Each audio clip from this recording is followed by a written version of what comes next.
Hey everybody, I'm going half tiger today. I am just about to do a Sicilian wine seminar, and I've got this open for it. Gabrio Bini, Zibbibo Bianco, 2018. This is actually 2018. It's so I've held on to this for a couple of years. I don't know. There, I'll hold it that way so you can read the writing. Hi.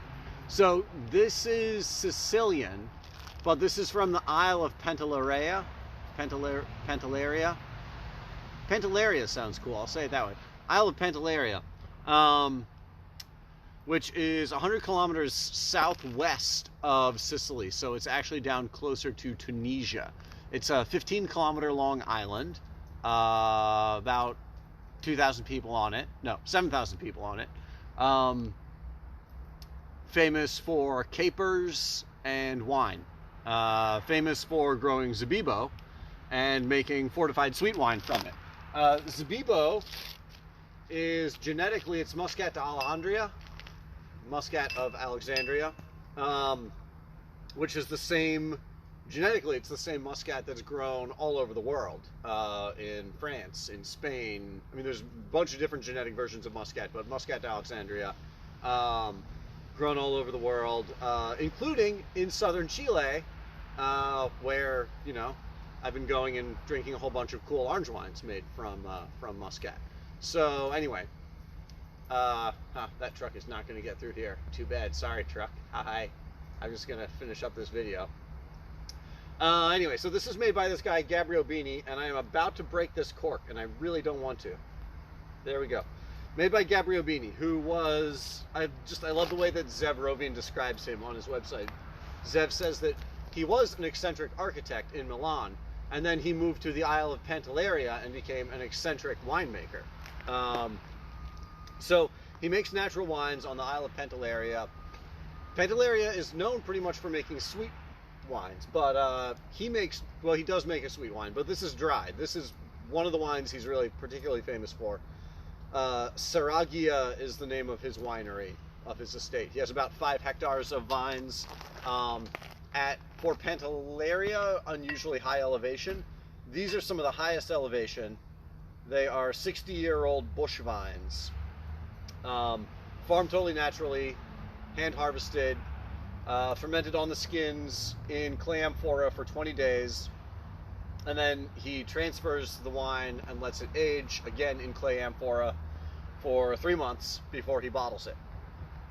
As you can see, obviously unfined, unfiltered. I believe this is 0 additives. This is no sulfur added to it. Yeah, non contiene sulfiti. So 100% Zibbibo. So it's genetically Muscat d'Alejandria, but it's not the same, you know, like the way the grapes are there. It may be genetically the same, but through Massal selection, it's going to be different. It's going to look different and make slightly different, have different flavors and have different characteristics. This is beautifully aromatic, like, you know, like you'd expect Muscat to be. This is, the aroma is crazy, like tropical, intense, ripe pineapple,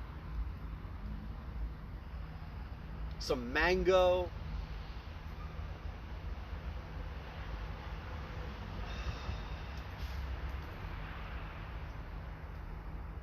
I can't pull it apart and analyze it because it smells so good. It's so beautiful and perfumey. Oh God, all right, let me work on this. Okay. What is that? It's perfumey. It's like sandalwood or something. I mean, it does smell like Muscat of Alexandria, but it is both, like, it's both smells perfumey and savory, but also like ethereally, unearthly pretty.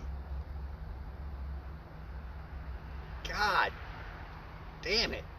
This smells so good. It's just hard to get my mind around right now. Jesus. It's not just pineapple. Like really ripe, like cooked peach too.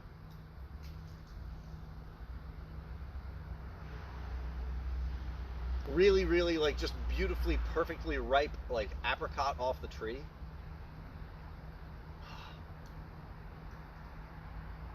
I mean, obviously, I'm going back to Sicily.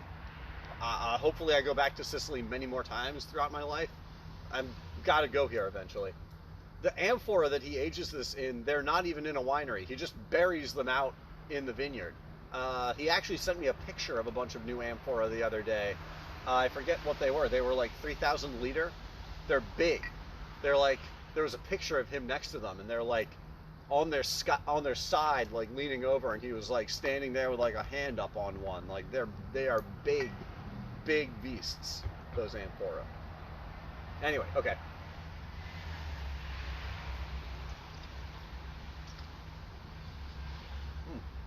Wow. Man, not what I expected, and completely different from the Chilean naranjas that I've had. Oh, also, totally not important at all, but funny, this wine, I think this vintage, the 2018 Saragia Zibbibo, the only other time actually that I've tasted this, I think, was on Mount Etna, really drunk, late at night at Cave Ox, and Sandra was like, you can drink anything you want, like what do you want to drink? And I was like, I don't know, I'm drunk. And this other, sommelier from somewhere else in Italy who was there was like, all right, I'll go pick. And he went into the cave and he pulled out this, and I'm pretty sure it was this vintage. And so that's the one time actually that I've drunk this. And he brought it out, and I was like, damn it, this is such a waste on me. I'm so drunk right now, I shouldn't even drink this. And I tasted it, and I was like, this smells and tastes delicious like Muscat of Alexandria, but I am too drunk to... Anyway, back to focusing on this.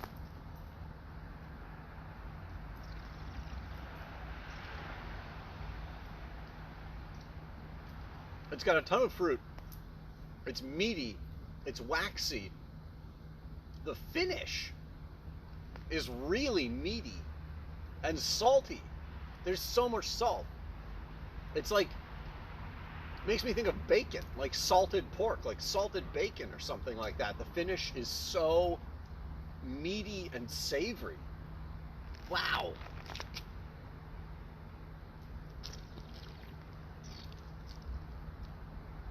Jeez. Like really ripe, meaty fruit.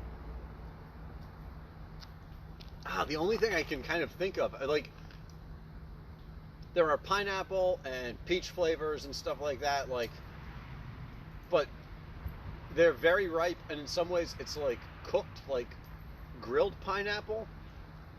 It actually makes me think of, I have before had really ripe honeydew melon that we threw on a grill, like a wood grill, and like seared, like charred it and ate it, and it was delicious. And then a little bit, this reminds me of that, because it's like ripe, meaty, like cooked fruit flavors.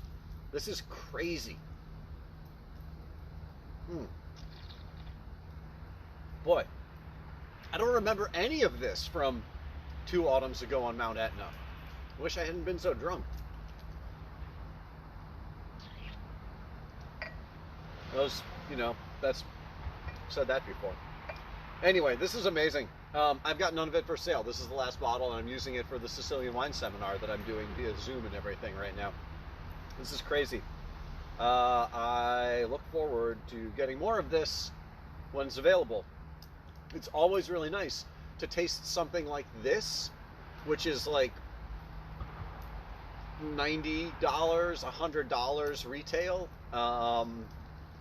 Something like this that's so expensive and really kind of hyper rare, and taste it and actually be like, oh wow, this is insane, this blows me away. Like this completely, like, this justifies how rare and expensive and sought after it is. This is amazing, crazy wine.